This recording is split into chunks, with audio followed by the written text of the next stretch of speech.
Hey, this episode is a fun one. It's with my buddy, Matt McWilliams.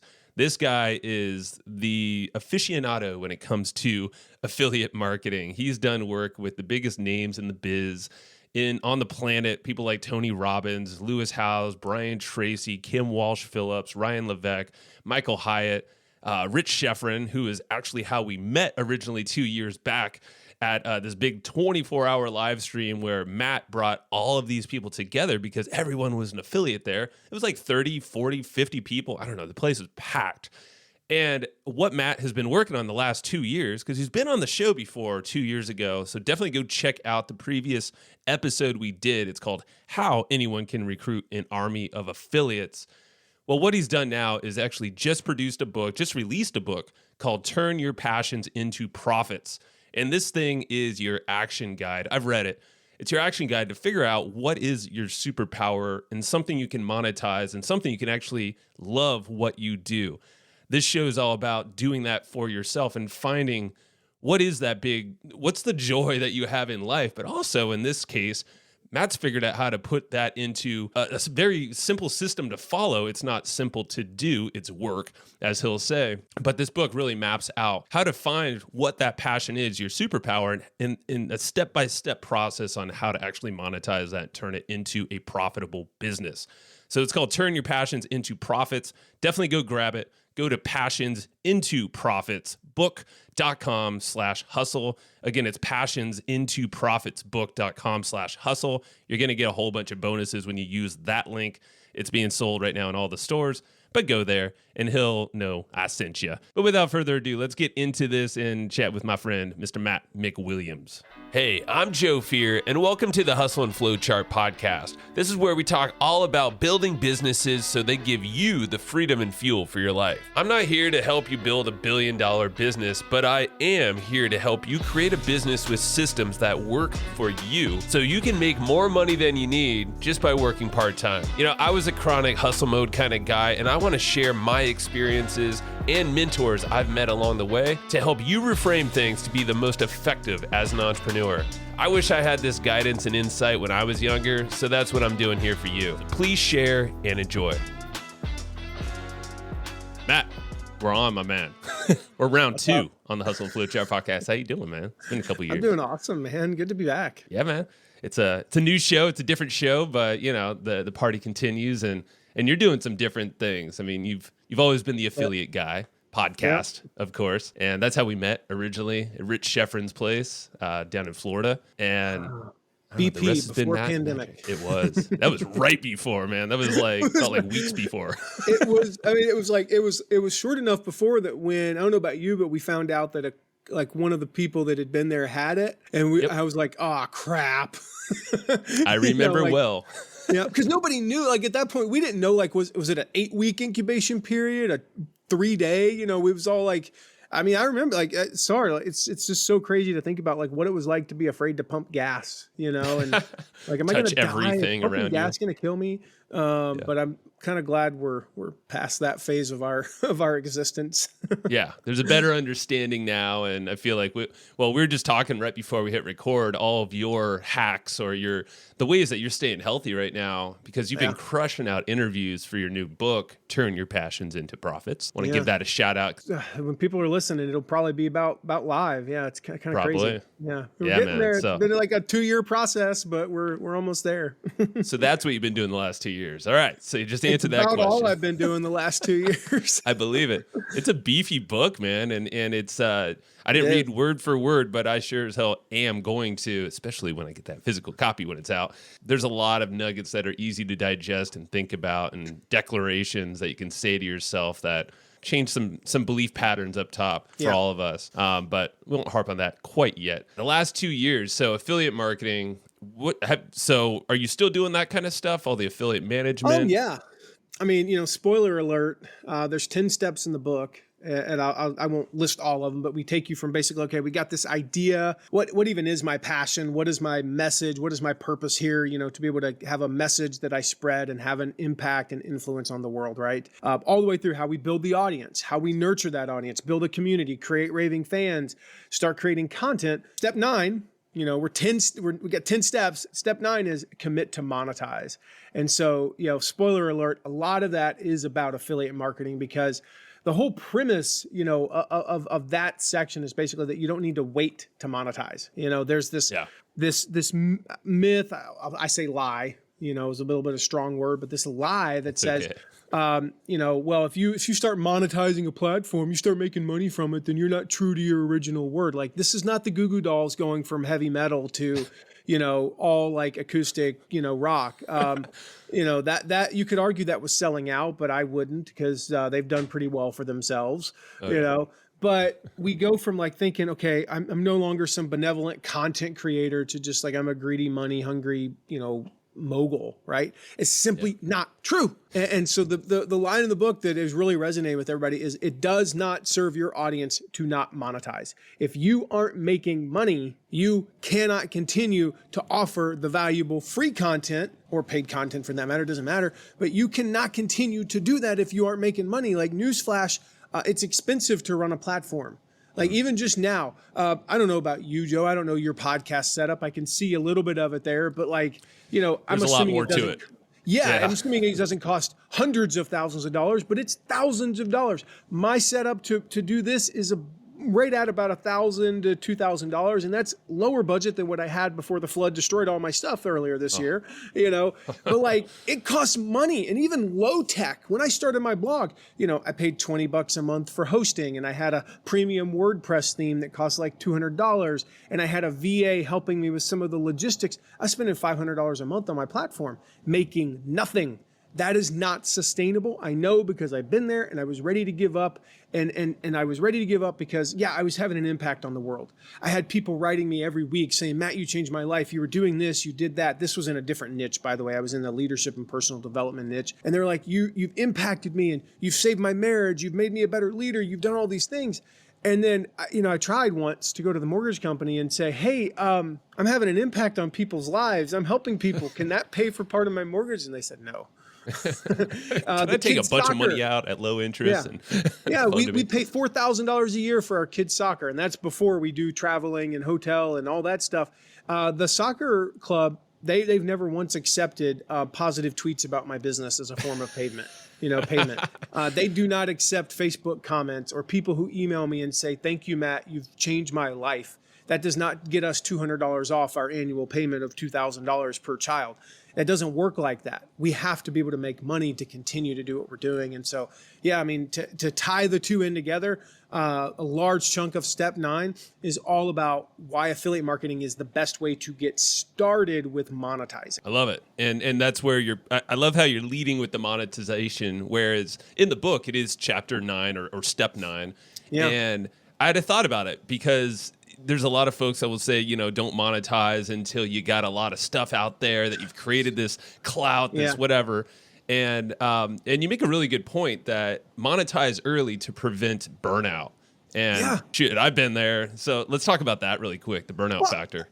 I mean, first of all, like when you're starting out, it's the perfect time to monetize, because nobody's paying attention to you anyway. Like right. you can suck at selling, and your emails can be terrible, and there's only 15 people who give a crap, and they probably have the same last name as you, or they live in your town. So they're probably going to give you valuable feedback and keep listening to you. Yeah. But the other problem is, and this is all mindset. This is all mindset, because there's so many people out there who are like, well, you have to wait till you have X number of followers. You have to blog or podcast for Y number of years. You have to produce Z. I mean, what are we doing? Algebra? Like, this isn't algebra. Then here's the crazy thing. Some people say X is 6 months, and others say it's 2 years or 1 year, and that you have to have 500 followers or 1,000 followers or 2,000 subscribers. They can't even agree on the number. So you know what I say? When they can't agree on the number, they're all wrong. The right time to monetize is immediately on day one. It's all mindset. It's how you view making money from your passion is ultimately what determines how much you make and how much of an impact you can have.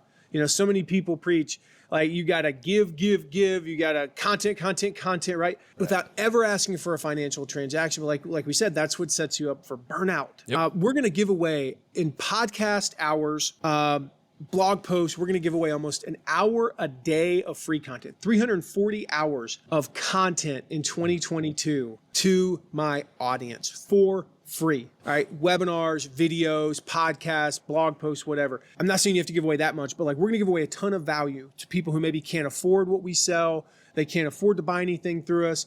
They're literally just getting started. They're like my mom, who never made more than $38,000 a year in her life. And that's just where they're at. And they can learn for free from me. But the thing is, like, I want you in the money-making mindset from day one. This is not when you've reached some mythical algebraic milestone, of subscriber count or followers. And so you mentioned the declarations earlier. Right. There's a declaration in the book that says, I run an online business and businesses make money. When Walmart opens up down the street, they sell stuff on day one. When the furniture store opens up, they don't teach you how to care for your furniture for 2 weeks and then how to clean your furniture and what to look for in furniture for 3 months before you walk in. No, you buy a couch on day one. Yep. And so the reason why I love affiliate marketing is because you basically have two options.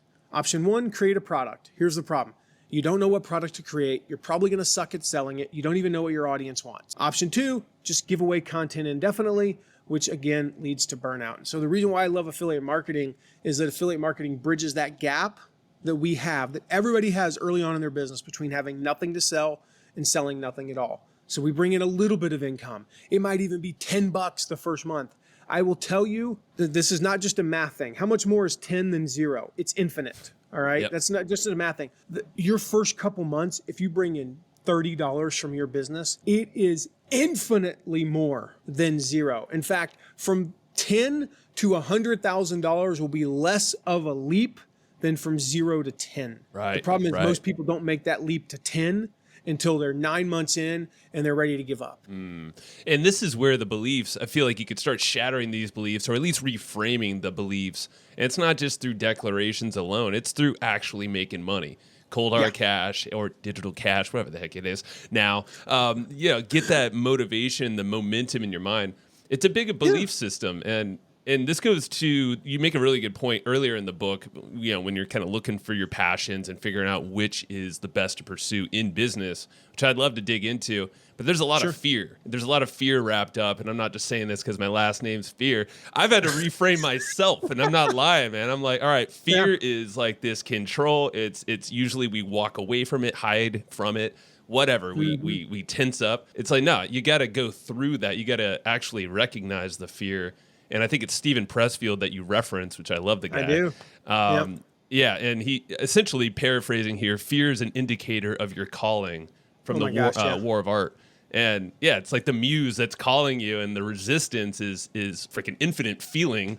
And I had that relaunching this podcast, I'll be totally honest, is there was that fear, even though I know what I'm doing. It was just like, it's like, I'm going solo. It's new, and totally. So yeah, I want to talk about that and how you approach fear and kind of just reframing these beliefs that we all have. Yeah, I mean, the fear is, there's so many authors that have written about this. Seth Godin, Stephen Pressfield. One of my favorite things about fears is the idea of not to fly too high. And I talk about that from the book, The Icarus Deception by Seth Godin. He talks about the myth we've been told is that we were told that, not to fly too high or Icarus's wings will melt from the sun. What most of us weren't told is his dad or whoever also said, don't fly too low, because if you're too close to the sea, they'll melt from the salt or something like that, right? So we were told not to fly too high. So what do? We default to flying too low, and that fear, the fear holds us back from so much. Like, fear tells us that your voice doesn't matter.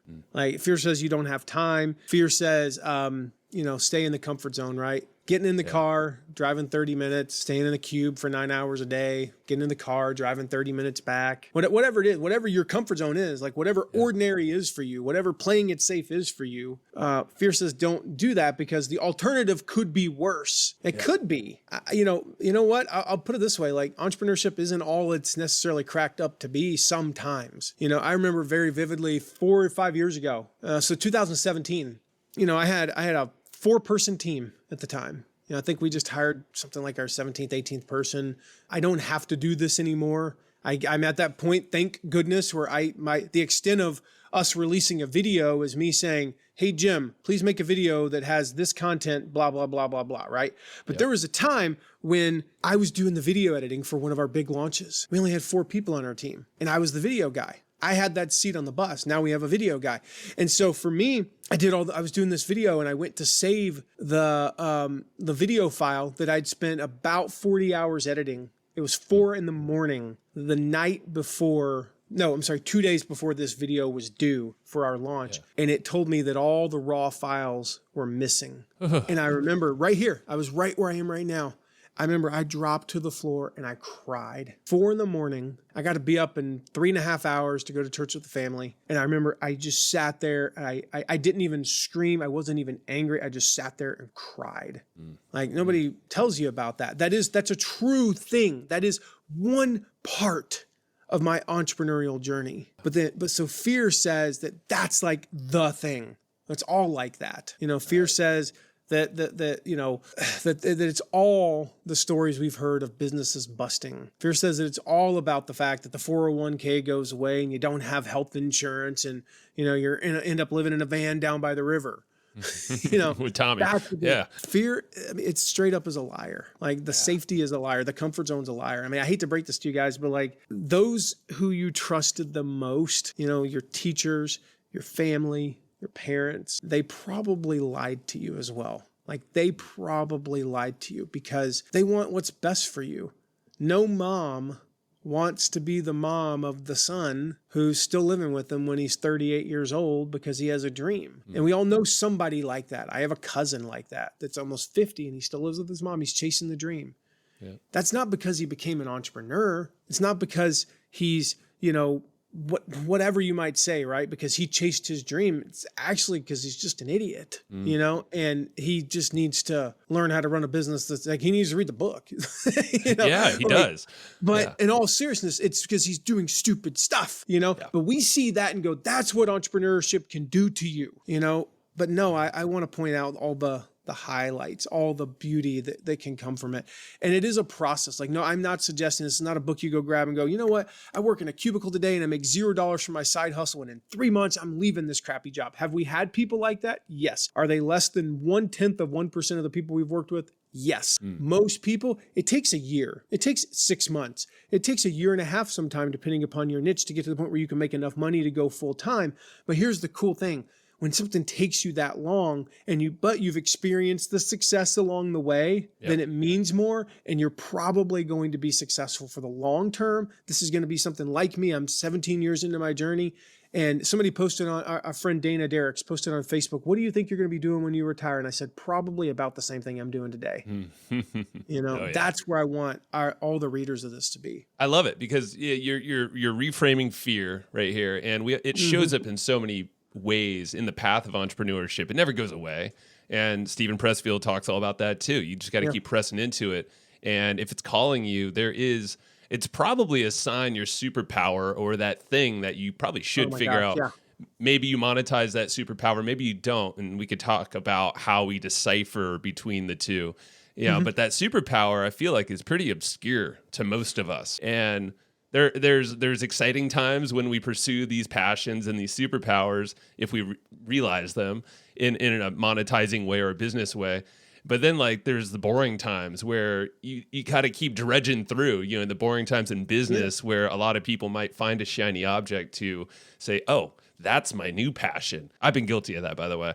So I'm sure we all have in some way. So let's talk about that a little bit. The superpower, kind of honing in on what is the thing to focus on, because a lot of us don't really embrace it because we can't see it, but others do. Yeah. So in the book, we walk you through 3 questions. How do we actually get clear on this, on what is our passion, right? What is this message that we want to get out in the world? And so I started off in the leadership and personal development space. I mentioned that earlier. For me, I thought my objective was to be kind of like the next Tony Robbins, the next, whoever, John Maxwell, helping leaders, helping people with personal growth, all those things. And I was having an impact on people, but I wasn't very good at it. I realized over time through these 3 questions that my passion, the thing that I am uniquely qualified to do, is help people start and grow an online business. That's what people were coming to me and asking me for help with. And there was a big mindset shift around this time. I have a podcast called The Affiliate Guy. It's named that way, not because I'm some sort of a genius and thought that, 7 years later, people would send emails introducing me to potential clients saying, you got to talk to Matt. He's the affiliate guy. Like, hey, Rich Sheffrin, you got to talk, like Matt's the guy to run your affiliate program. Hey, Tony Robbins, Matt's the guy to train your affiliate team.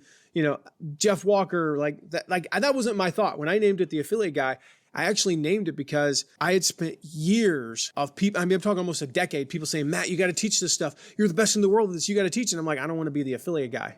I don't want to be the affiliate guy. I want to be Tony Robbins. I want to change the world because I can't change the world teaching affiliate stuff, online marketing. How do you grow an email list? What would he freaking do? Like, that's not how you change the world.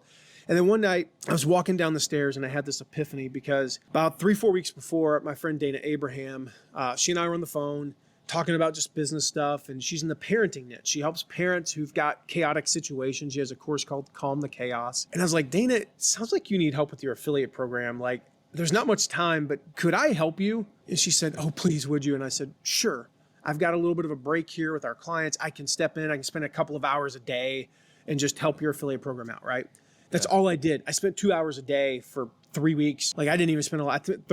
Spent less than one full-time week helping her out with her affiliate program. I coached her affiliates. I did some training. I did some strategy calls with her affiliates. I answered a few emails, coached her on some stuff to help, do this, that, and the other. No big deal to me. Easy peasy. Like, I could have done it in my sleep, quite frankly. Into the launch, she went from $125,000 launch the time before, thinking that it was going to be about the same this time, to doing over $300,000. I helped one of her affiliates who had a goal of 5 sales do over 40. I helped another who had a previous launch had done 0 sales. I helped her make 17. I helped their top affiliate go from 30 to over 60 sales. I helped another affiliate who had previously their most was like 8 do over 50, grew from $125,000 to $300,000, helped a bunch of affiliates make more money. And of course, as an entrepreneur, I'm going, these are entrepreneurs. These are my people. Who did I help? Right. Entrepreneurs. What did I do? I helped them make more money. That's my thing. Yep. I love doing that. And then I'm walking down the stairs one night. Joe, we had this amazing bedtime. I know you've got kids and you know that like sometimes, especially when you have 2, bedtime is a 50-50 proposition. One night the kids are fighting and they're hitting each other and then they're yelling and it takes 18 minutes for them to brush their teeth. Why do you not have jammies on? What? I told you to put on jammies 20 minutes ago. What have you been doing? Reading? No, we're not reading. We're putting on jammies, boom. Yeah. This night, not like that. They were so nice to each other. They cuddled on his bed together. They listened when we were reading to them. It was peaceful. They brushed their teeth in exactly 2.5 minutes. They had jammies on before I was even done brushing mine. Unbelievable bedtime. And I was walking down the stairs and this thought hit me. I went, oh my gosh, there are other families tonight having this exact same experience because I helped a bunch of people with affiliate marketing. Bam. See, the mindset shift was I didn't just help some entrepreneurs make more money. I helped them reach more people. I helped her sell 350 more courses that help those families do these things. Oh my gosh, that's the impact I had. All I did was something really on the surface of things, really kind of boring and not consequential. Certainly not, I didn't discover a cure for a disease. Mm-hmm. I didn't help tens of thousands of people lose tens of millions of pounds. I didn't help anybody live longer directly. I just helped a bunch of entrepreneurs do affiliate marketing. How is that a thing that can change the world? And I went, oh my gosh, I am the affiliate guy. And I named it that as a reminder every single day. Don't ever discredit what you do again. And so there's 3 questions we walk them through in the book to kind of get that kind of clarity. So you don't have to go through what I did of 10 years of being an idiot. The first question is, what is it that people are always asking you for help with? So it goes back to me. Hey, Matt, how do I start an affiliate program? Hey, Matt, how do I do affiliate marketing? How do I monetize my list? How do I create a list? How do I get, how do I do all the things that you teach in this book? Like online business, right? Yep. So that's number 1. What is it that people are always asking you for help with? The second question is, what is it that people say is really interesting about you? One of my favorite podcasts, notwithstanding Hustle and Flowchart, it's Hardcore History with Dan Carlin. I'm a history buff. That's an awesome one.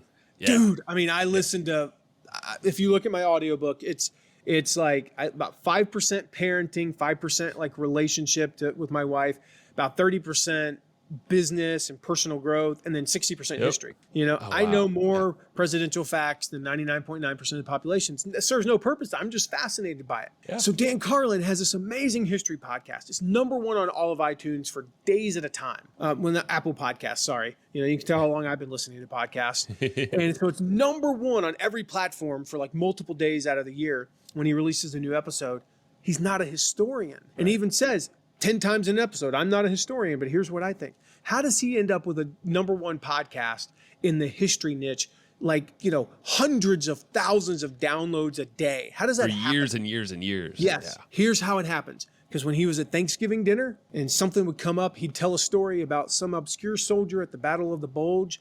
And then he would tie that into this. And they would start talking about the Russian Revolution. And people were like, Dan, that's really interesting about you. That's fascinating. Maybe you should do something with that. So he started a podcast. So that's the first two questions. 95% of people, they're clear at this point. If you're not, the third question is, what did you used to struggle with, but now you are successful at?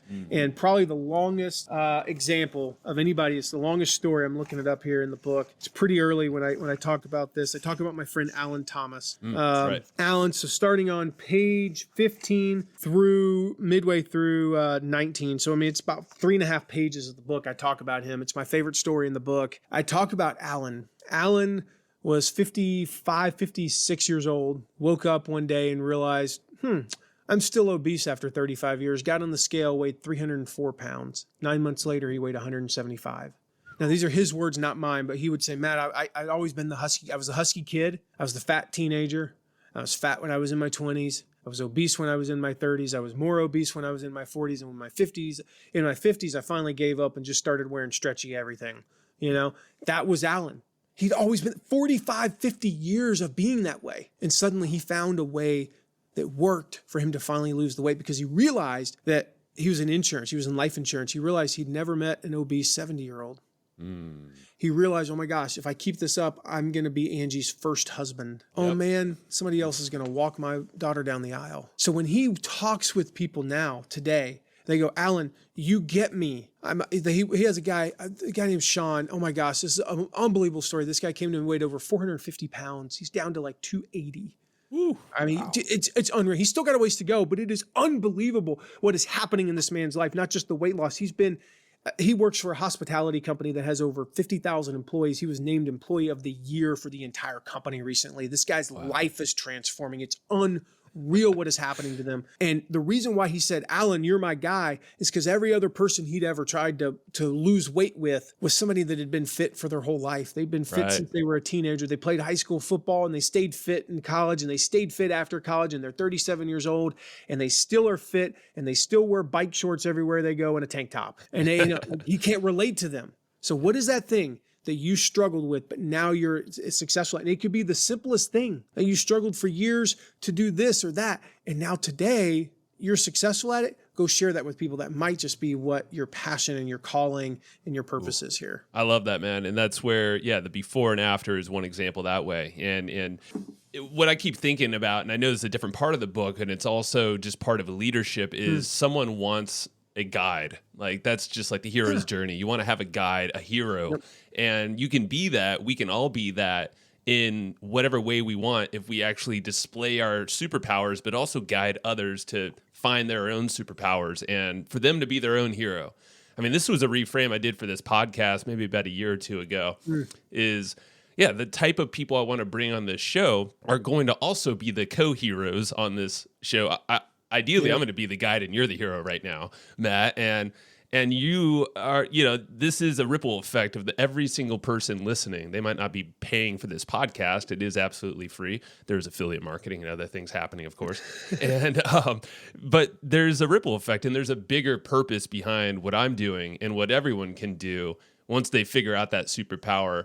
And then realize that people are looking at us to be the leaders for them to then figure out their own path so they can essentially adopt that as well for themselves and become that.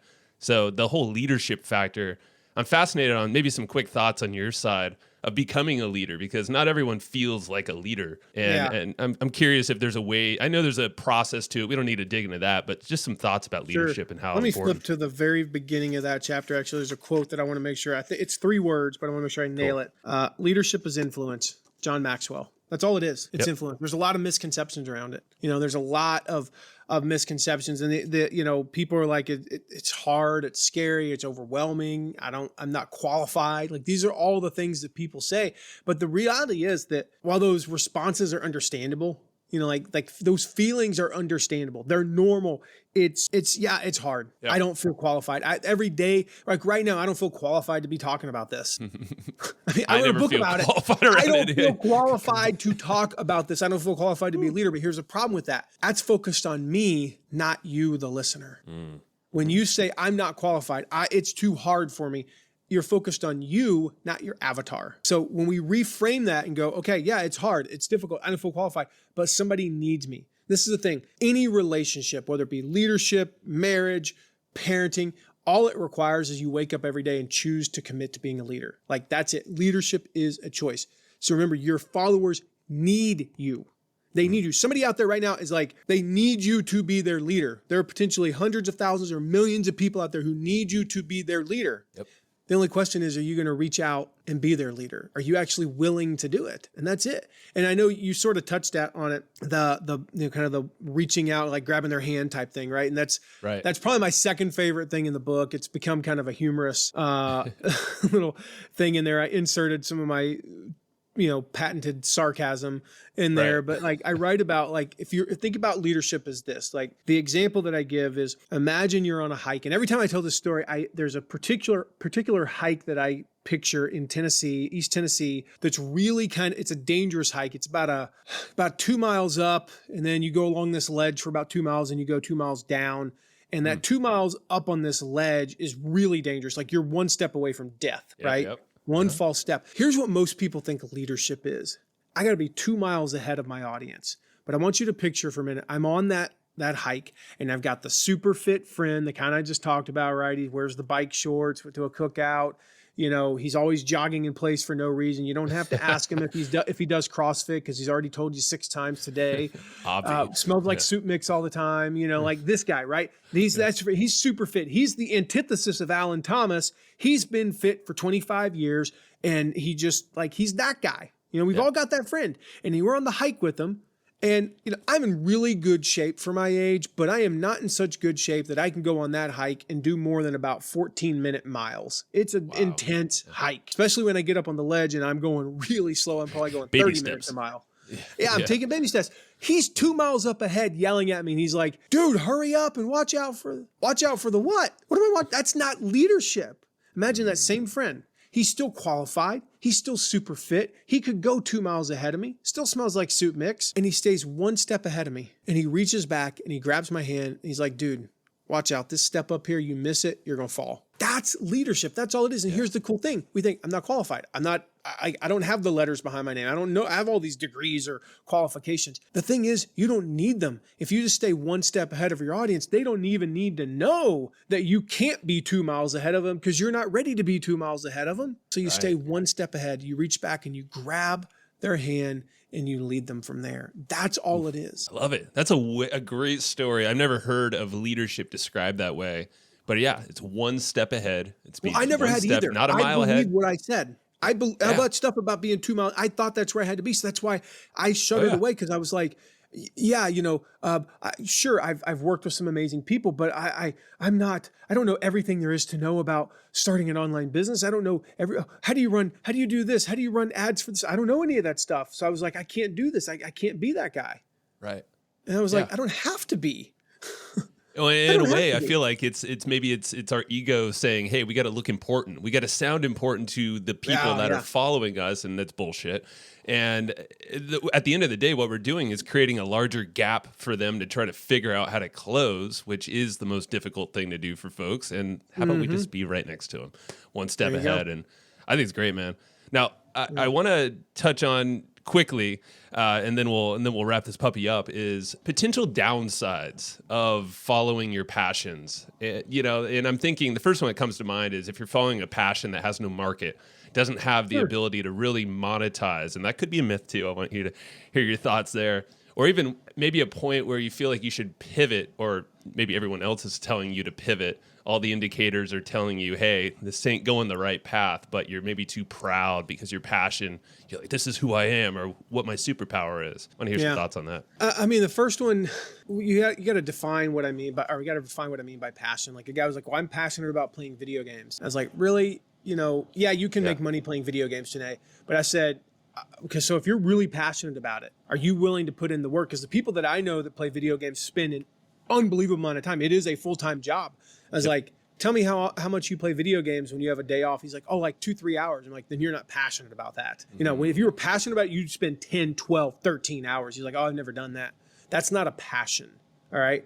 So I was like, it's the passion is the thing when you wake up in the morning, you go, oh my gosh, if I don't get this message out to the world, if I don't help somebody do this, I've struggled with this, or I know how to do this and I can help people with this. If I don't get this out, it's going to kill me. Yeah. Like it's going to eat at me. So you're sitting there at your job and you're typing away at whatever you're doing in a job that you may or may not even like. You might like it okay, but you're going, no, I've got to help dads with this. I've got to help business owners with this. I've got to help people who want to be better soccer, youth soccer coaches with this. Like that's your passion. And all of those have a market. I've never had a single student or client. We've worked with over 300,000 people. I've never had one that was like, I had one that really almost did stump me one time.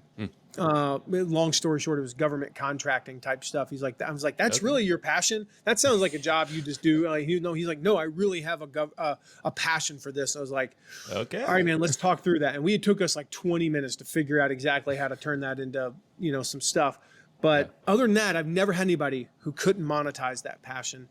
And the second part is like, if you're really, you're looking at pivoting. It's the same kind of process when somebody comes to me and says, Matt, I went through those 3 questions and I really do have 2 and I don't know what it is. Same kind of thing. So there's an exercise that I had in the original manuscript of the book. I wrote the book over a year ago. And as you know, anytime you work with a big publisher, you got to cut some stuff out. And we even had to kill, this was probably the last sacred cow that I killed in the book. And I was like, oh, I don't want to take this out. But I did because I had to. It was like, it only applies to about 1 or 2% of people. They're like, Matt, I've got 2 things that I am super passionate about. And Matt, I've tried. I don't know what it is. Same thing if you're pivoting from A to B and you're like, okay, should I pivot? So here's what I do. I walk them through an exercise. I say, just sit down for 20 minutes, stand for whatever. I want you to grab a piece of paper and I want you to write as quickly as possible topics that you could create content around. It doesn't have to be 7 ways to or 10. It's just like, boom, quick hitters, affiliate cookies. How long should cookies be? How do you start an affiliate program? How do you find affiliates? How do you create bonus packages? How do you plan for your promotions? How do you do those type of things? Like it's just quick how-to things like that. Write down as many topics as you can come up with. Then take a 20-minute break. So you do that in 20 minutes. Take a 20-minute break, go for a walk, whatever, clear your head, come back. I want you to take topic B and I want you to write as fast as you can for 20 minutes, topics that you can, you could do content on, podcast episodes, whatever. Every time I've ever done it, or a student, they got 5 minutes into the second one and they went, oh my gosh, they had more in 5 minutes than they had in the first one. Yep. All 20. Can't write fast enough. Yeah. Or they were 5 minutes in, dude, I'm 1/20th of the way to the first. This is a struggle. Okay. And that it makes it so obvious because it's the thing where when you can come up with content at the drop of a hat, when you're like I am and you have I'm looking at an Asana project right here called Possible Content. We have an Asana project called that. There are over 100 items listed in there. We release 2 pieces a week. I've got a year's worth of content in the can. That's without ever coming back to anything or answering any questions or any of that. If you can do that, that's your thing. Oof, that's it. All right. That just answered it right there. And that should be the lost chapter, maybe a giveaway after this thing's released or something like that, a little bonus. It's a bonus, actually. It's a bonus. There we go. So, so I'll say, like, if you go to passionsintoprofitsbook.com/hustle, if you go there, like, you can order the book anywhere, Amazon, Barnes & Noble, Walmart, Target. Like, if they sell books, they sell my book. We even got an order the other day, some like tiny bookstore in Hamilton, Ontario, Canada. ordered like 4 copies for the actual store. And I was like, that's cool. I don't know why I noticed that, but it was kind of cool. It's a different name. Little store. Yeah. So cool. if you can get the book, or if they sell books, you can get the book there. But if you go to passionsintoprofitsbook.com/hustle, when you get the book through any major retailer, come back and submit your receipt. We've got almost $1,000 in special bonuses. And one of the bonuses actually is what I just shared, but in a little bit more detail for coming up. Like, okay, if you've got 2 passions or 2 niches within your audience, like how do we narrow down which niche I'm going to start with? We've got all that, like some different stuff if you're pivoting and all those things, and that extra hidden chapter. We've also got another hidden chapter that my publisher made me take out, and it's all about cults and how you can learn lessons from cult for your marketing. The positive stuff, just to be clear, they were a little freaked out about it being in the books. They were a little freaked out. Just they were. Make another like, term you gotta for cut it. That. I'm like, oh, come on. That's the juicy stuff. It's like my favorite chapter. I've spent I had to go back to my sophomore year of college, and I took a psych. It was like Psych 202, and we learned about mass movements and cults. And that's why if you read at the end of the acknowledgments, I say something along the lines. See if I can find it real quick. At the end of the acknowledgments in the book, it makes no sense because I don't reference them in the book, but I did in the original manuscript. It said, and my Psych 201 professor from the University of Tennessee. Sorry, while I loved your class and still use the lessons today, I cannot remember your name. So he gets an acknowledgement. If he's still alive, he gets acknowledged in the book. Maybe he'll read that and go, I remember that guy. He was the one that always argued with me. He must have been smart. I did argue with him a lot.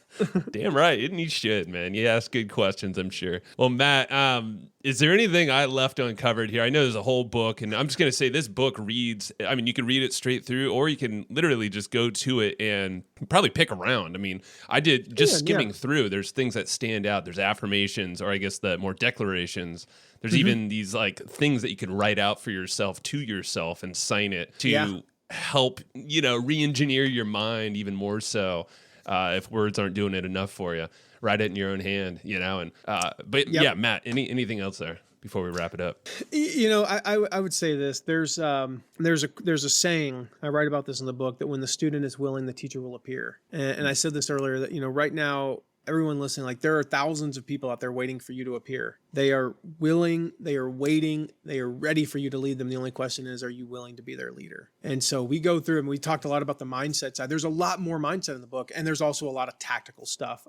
Chapter 4, step 4, all about converting visitors into subscribers. My favorite chapter in the book. It has my second favorite story in the book, where I talk about my dad, who never got on a computer, never owned a cell phone. He passed away in 2005, never had anything like that we take for granted today, and had the best lead magnet of anyone I've ever known. And I share his story, and everybody I've talked to has said, oh my gosh, like Matt, that story about this, your golf instructor dad having a lead magnet, even though he never got on the computer in his life, that taught me what a lead magnet really is and how to actually attract an audience that's going to want the thing that I'm offering. And, we had a guy who's like, I took all my lead magnets, threw them out the window. This guy has a list of about 50,000 people, Wow. It's like, I put up this new lead magnet. That's exactly how you taught. He said, you teach people this cannot take more than 3 hours to put together. You have to be able to put this together in less than 3 hours. And quite frankly, that's in the high end, because I don't think I've ever put one together in more than 30 minutes. But he's like, I put one together. It took my team less than 3 hours. I'm still proud of it. And he's like, our opt-in rate doubled. We're getting twice as many leads now. And he's like, I can't believe this. Like, this is your silly story about your dad. And it had that kind of impact. And so, there's so much tactical stuff in the book as well. There is, man. There really is. So go to passionintoprofitsbook.com/hustle. Go get all the fun bonuses and everything else, because in the book itself, you have all these resources and templates, let alone all these resources. I want to get my hands on them. Matt, I appreciate you, my brother. I'm happy we did this, and let's do it again soon. Go check out the Affiliate Guy podcast, too, because you're always cranking out episodes everywhere. So appreciate you so much, and talk to you soon, man. Thanks for having me again, Joe. Appreciate it, buddy. All right. I hope you enjoyed that interview, that chat with my buddy Matt McWilliams. And I'm just going to remind you again, you got to get this book, because this thing, it's for any level of entrepreneur. If you want a good reminder, and if you want to just dig into some of these sections he was talking about and get some of these not these affirmations, but declarations for yourself. If you feel like you got a little bit of those beliefs that you want to tune up in your mind, go get Turn Your Passions into Profits. It's an awesome read and just manual that you can have next to you. So go to passionsintoprofitsbook.com/hustle. That's passionsintoprofitsbook.com/hustle. You're going to get all the bonuses and all the cool stuff he's giving you when you go to that link. All right. Thanks again, and we'll see you next time. All right. That's what I got for you today. And remember, it's not all about living to work. It's all about working to live, if you need to do the work. But, work can be fun, and it should be fueling for your life. So, if you enjoyed what you just heard, if you got some nuggets of wisdom that you want to share, or you're just noodling on right now, please go tell others the way that people find this show and how you can help others get their aha moments is through word of mouth. So if it is telling your friend, telling your family, sending an email to your list, writing a review, or whatever it might be, everything helps. So thank you so much for listening to the Hustle and Flowchart podcast, and I will see you next time.